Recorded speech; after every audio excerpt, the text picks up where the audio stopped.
신라, 기독교 역사를 바꾼 사람은 바울입니다. 바울 곁에 있었던 사람들은 모두 바울의 동역자들이었습니다. 후에 하나님께서는 이들 모두에게 공동 우승하였다고 칭찬할 것입니다. 앞장서는 사람도 중요하지만 뒤에서 받쳐주는 사람도 중요합니다. 바울 곁에 사람 중에 중요한 사람이 바로 신라입니다. 두 이름, 신라의 다른 이름은 실로아노입니다. 사도행전에서는 신라로 나오고 바울서신에서는 실로아노로 등장하고 있습니다.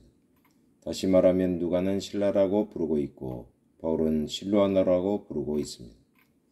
저희가 암볼리아와 아볼로니아로 다녀가 데살로니가에 이르니 거기 유대인의 해당이 있는지라. 밤에 형제들이 곧 바울과 신라를 베레아로 보내니 저희가 이르러 유대인의 해당에 들어가니라. 사도행전 17장 1절 10절. 데살로니가 교회를 개척한 세 사람이 있습니다. 데살로니가 교회에 편지할 때 세 명의 이름으로 편지를 쓰고 있습니다.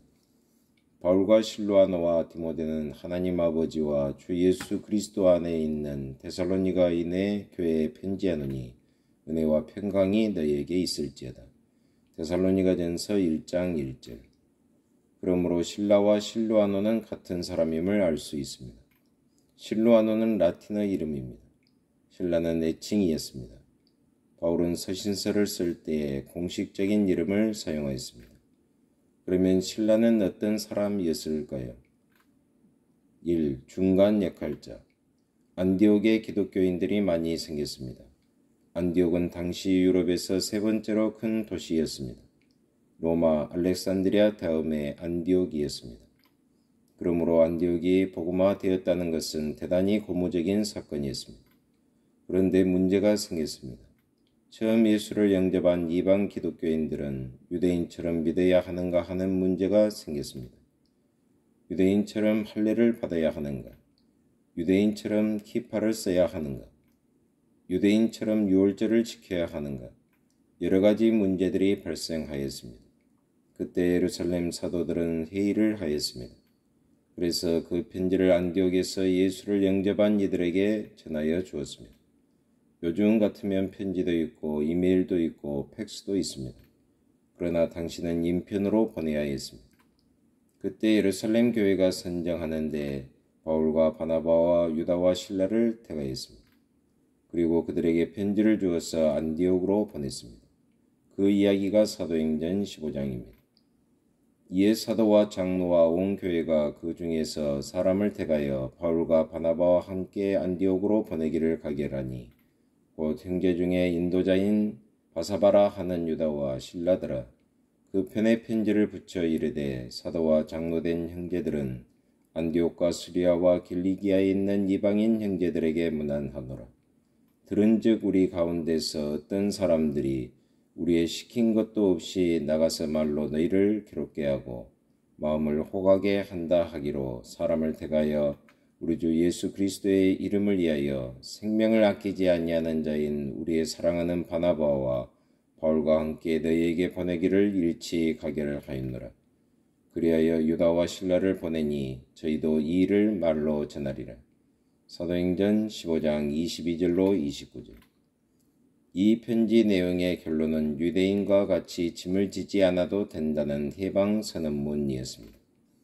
성령과 우리는 이 요긴한 것들 외에 아무 짐도 너에게 지우지 아니한 것이 가한 줄 알았노니 우상의 제물과 피와 목매어 죽인 것과 음행을 멀리할지니라.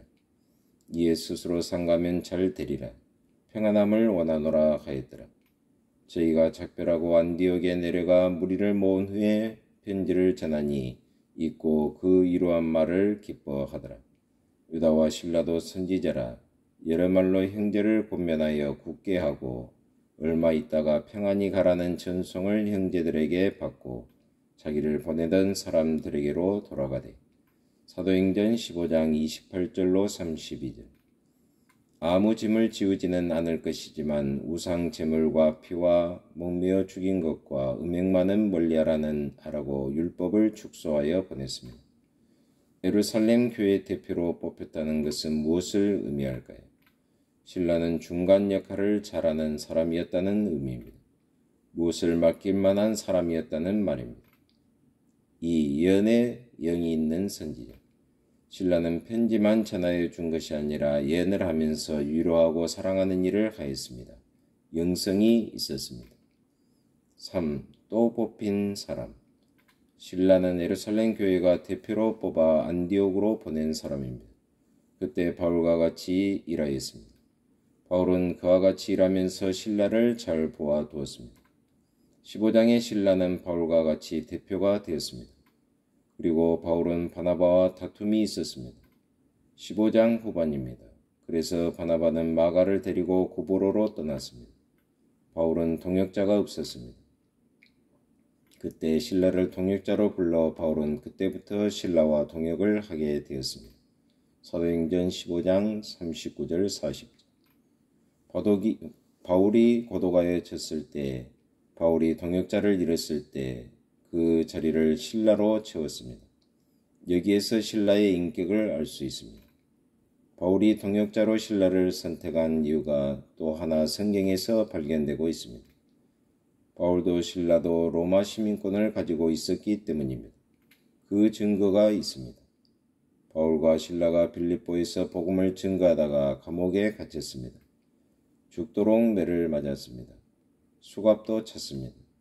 그때 바울과 신라는 감옥에서 찬송을 부르며 기도하였습니다. 옥터가 흔들리고 문이 열렸습니다. 수갑도 풀어졌습니다.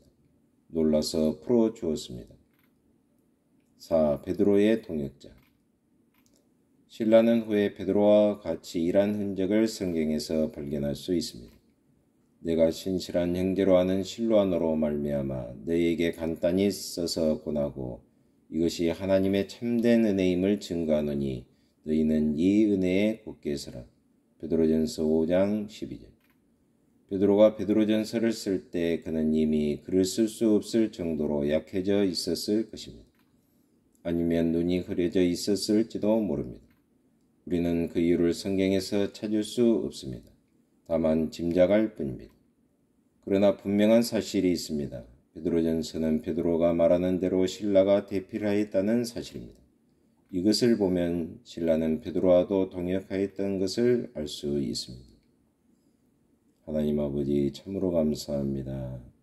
오늘은 참 신실한 동역자 신라에 대해서 배우게 하심을 참으로 감사합니다. 이처럼 신실한 일꾼을 본받아서 저희도 남을 위해서 동역하는 그러한 신실한 동역자가 되게 하여 주옵소서. 예수 그리스도의 이름으로 기도하옵나이다. 아멘.